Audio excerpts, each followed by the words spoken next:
जय हिंद। पिछले एक हफ्ते से भारत की ब्रह्मोस मिसाइल पाकिस्तान में जाके हिट कर गई और लोग का कहना है वो जानबूझ की या नहीं की, ये मैटर ही नहीं है। मैटर ये है कि हिट किया क्यों, इसको समझते हैं लोग। देखिए, पाकिस्तान में हमारे यहाँ से ब्रह्मोस मिसाइल जो थी फायर की गई और वो पाकिस्तान में जाके गिर गई थी। और ये गिरी थी जब वहां पर, तो वो एक नॉर्मल से जगह पे गिरी थी जिसका नाम था मियां चान्नू। 9 मार्च को ये जाकर यहाँ पर हिट हो गई थी ब्रह्मोस मिसाइल। वहां 2-4 गो घर और था, किसी की मृत्यु नहीं हुई, लेकिन अंडर कंस्ट्रक्शन था, उड़ गया घरे दुआर यहाँ पर। वहां के लोग डर गए कि आखिर ये हुआ क्या है।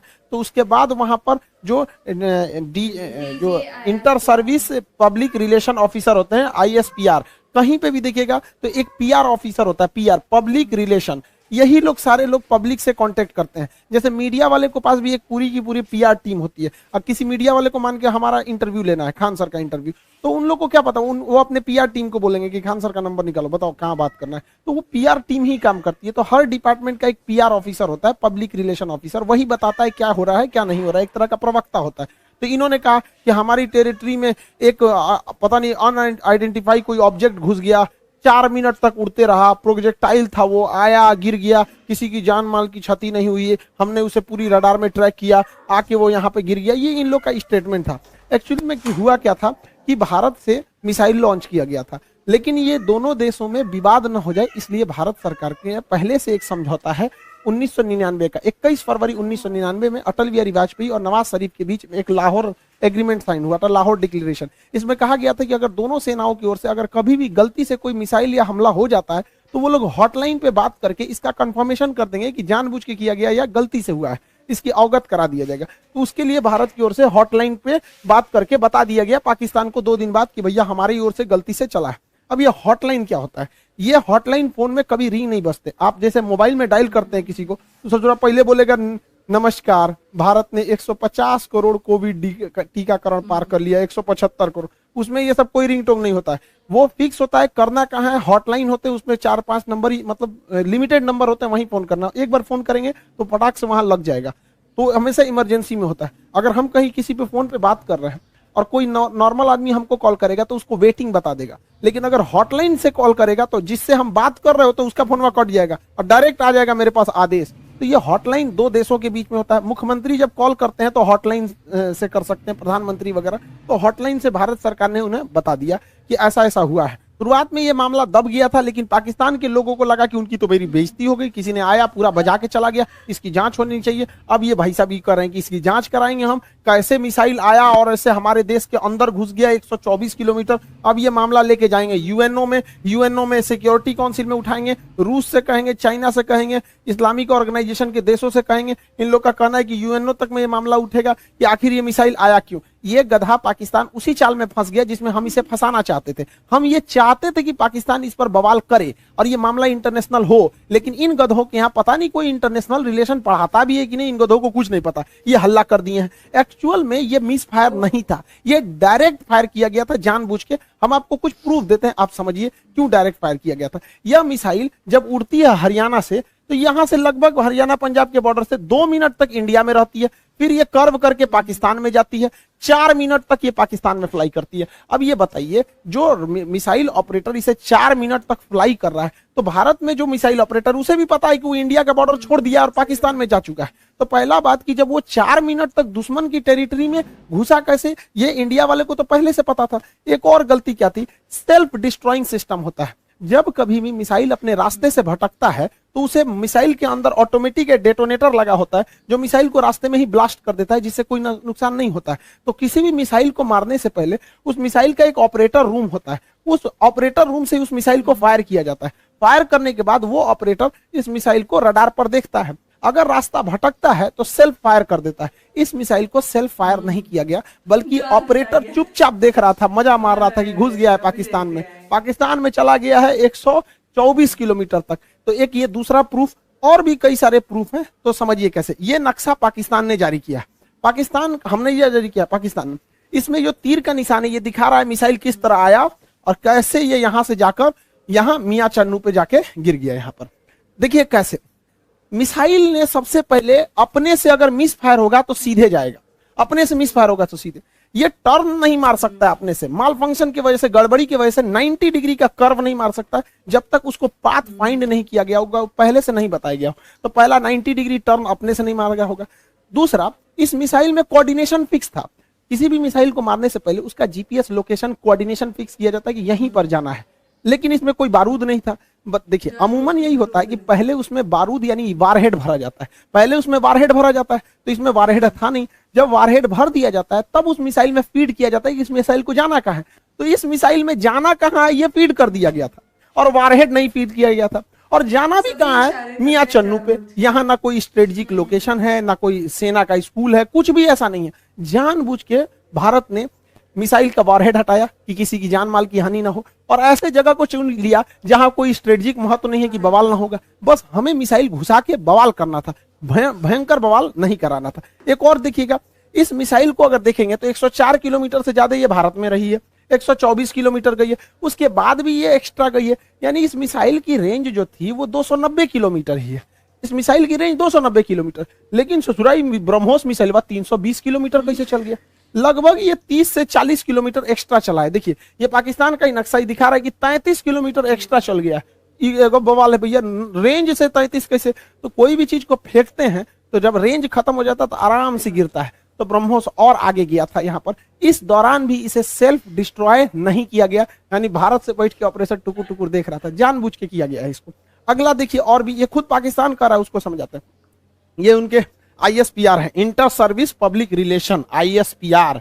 समझ में आ गया? ISPR समझो, तोरा नहीं पता अभी यहाँ पे। पहला इनका कहना है कि हम उस पर नजर बनाए हुए थे। देखिए इन निकम्मों को, इसके देश में 124 किलोमीटर कोई मिसाइल घुस गई, इसको ये लोग अपने रडार में बस नजर बनाए हुए थे। ये खुद कह रहा है कि हमने बस उसको ट्रैक किया, उसको 124 किलोमीटर, क्योंकि उस मिसाइल की रफ्तार इतनी ज्यादा थी, 3 मैक की थी, कि हम उसे मार के नहीं गिराए।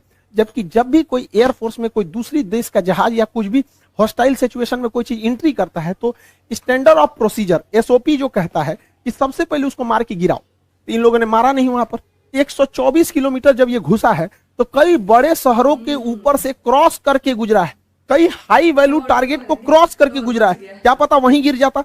तो इससे यह साबित हो जाता है कि इनके पास ब्रह्मोस को मार के गिराने की क्षमता है ही नहीं, वरना इतने हाई वैल्यू टारगेट के ऊपर से गया है, वहीं गिर जाता तब क्या हो जाता। ब्रह्मोस न्यूक्लियर कैपेबल मिसाइल है, यानी इनके देश के ऊपर से इतनी बड़ी मिसाइल चली गई। ये लोग केवल और केवल बेशरम लोग कह रहे हैं कि हम उसे ट्रैक कर रहे थे। करते रहो ट्रैक, यहां से इतना डिग्री कर्व मार के तुम्हारे यहाँ आके गिर गया।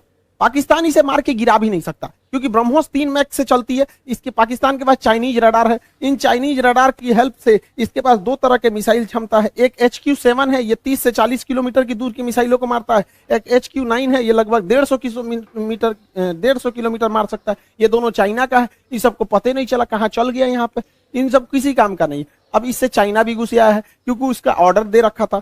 चाइना पूरी दुनिया को ऑर्डर दिया था कि भैया हमारा HQ-9 डिफेंस सिस्टम बहुत अच्छा है, ले लो। अब पूरी दुनिया ने उसको ऑर्डर कैंसिल कर दिया। कि सोचा तोरा कोने काम का मिसाइल है, भारत का ब्रह्मोस घुस गया है वहां पर।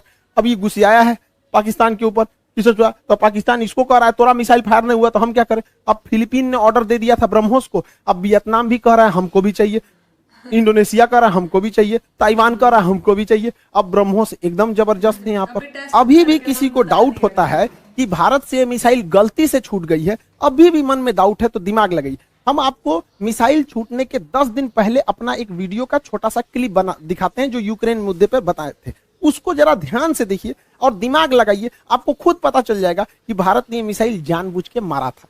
इस दुविधा में हम लोग हैं कि अमेरिका का साथ दें कि रूस का साथ दें। इसके लिए सबसे अच्छा रास्ता क्या होता है समझिए। मान के चलिए हमारे 2 बहुत करीबी आदमी हैं, उन दोनों का ब्याह पड़ गया। तू कह रहा है कि हमरे ब्याह में आना, तू कह रहा है हमरे ब्याह में जाएगा, तो भैया हम एक में जाएंगे तो दूसरा से संबंध खराब हो जाएगा। एक काम करते हैं, कोई दिन हम अपने ब्याह कर लेते हैं, बातें खत्म हो जाएगा। भैया हम अपने ब्याह में बिजी थे। इसी वजह से सबसे अच्छा तरीका है, ना हम रूस के फेवर में जाएंगे और ना ही हम अमेरिका के फेवर में जाएंगे। सबसे अच्छा तरीका है मोदी जी को अपनी सेना को बोलिए कि गलवान घाटी में 2 किलोमीटर आगे घुस जाए।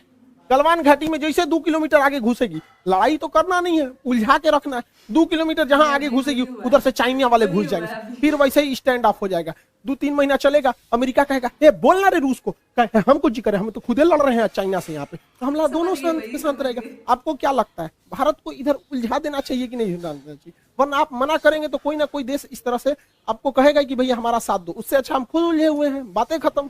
अब समझ में आ गया? हम लोगों को इस इंटरनेशनल कचड़ा में नहीं पड़ना था कि रूस का साथ दे, कि यूक्रेन का दे, कि नाटो का, कि अमेरिका का। इसलिए हम खुद बोले थे कि भारत को कहीं ना कहीं हमला कर देना चाहिए, ताकि हम लोग खुद ही इंटरनेशनल प्रेशर से बच जाएं। आज पूरी दुनिया नहीं कर रही है कि आप हमें जेलेंस्की का साथ दीजिए, नाटो का साथ दीजिए, कुछ नहीं कर रहा है। अब हम लोग यूक्रेन मारने से हट गए हैं क्योंकि पाकिस्तान इसे इंटरनेशनलाइजेशन कर रहा है और हम लोग बच गए यहाँ पे। मोदी जी कभी कभी मेरी बात मान लेते हैं, मान लेते हैं कभी कभी, लेकिन कभी कभी बहुत बवाल के बाद मानते हैं। अभी देखिए पिछली बार रेलवे में पूरा बवाल हुआ, तब जाके उन्होंने अपना नोटिफिकेशन जारी किया, उसमें भी 2-4% इधर उधर करिए दिए हैं वहां पर भी रेलवे वाले में। और एयरफोर्स की वैकेंसी अभी रिजल्ट अभी तक रोक के रखे हैं। भैया ये एयरफोर्स वाले हैं, इन लोग को पढ़ा हम लोग बैठे हुए हैं, भेजिए, उड़ाए सब जहाज, मारे सब यहाँ पर। कितना लोग को हम लोग रोक के रखे यहाँ पर, तो कम से कम एयरफोर्स की तो रिजल्ट क्लियर करना चाहिए। मान जाते हैं मोदी जी बतिया, जैसे हमला करने वाला कैसे बोले 10 दिन में मान गए यहाँ पर, तो कभी कभी मानते हैं कभी कभी नहीं मानते। अब पाकिस्तान धमकी दे रहा है कि हम इस मिसाइल का रिवर्स इंजीनियरिंग कर देंगे। दूर बैल कहीं का रिवर्स इंजीनियरिंग करेगा। जब भारत ने इतना स्ट्रेटजी बना के मारा था, तो देखिए रिवर्स इंजीनियरिंग में जहाज का मेन चीज क्या होता है, उसका इंजन, पूरा इंजन तबाह हो गया, इंजन पूरी तरह तबाह हो गया। जो सीकर होता है, जो रडार होता है आगे, वो जहाज के अगवे लगा रहता है, वो थुथुर में पूरी तरह से उधिया गया है यहाँ पर। इसका जो सॉफ्टवेयर है, बिना सॉफ्टवेयर का जहाज उड़बे नहीं करता है, बिना सॉफ्टवेयर का मिसाइल नहीं उड़ सकता है, मोबाइल काम नहीं करता बिना सॉफ्टवेयर के। इनके सॉफ्टवेयर कहाँ है? तो अभी भी मिसाइल को देखिए, मिसाइल अपने से डिस्ट्रॉय नहीं हुई है, जानबूझ के इसे छोड़ा गया। तो पाकिस्तान कर रहा है, ये किस धातु का बना है ये हम पता कर लेंगे। रे ससुराल लोल, अगर तुम ये पता कर लेगा किस धातु का है, तो तुम अभी तक बना चुका रहता कि किस धातु का है।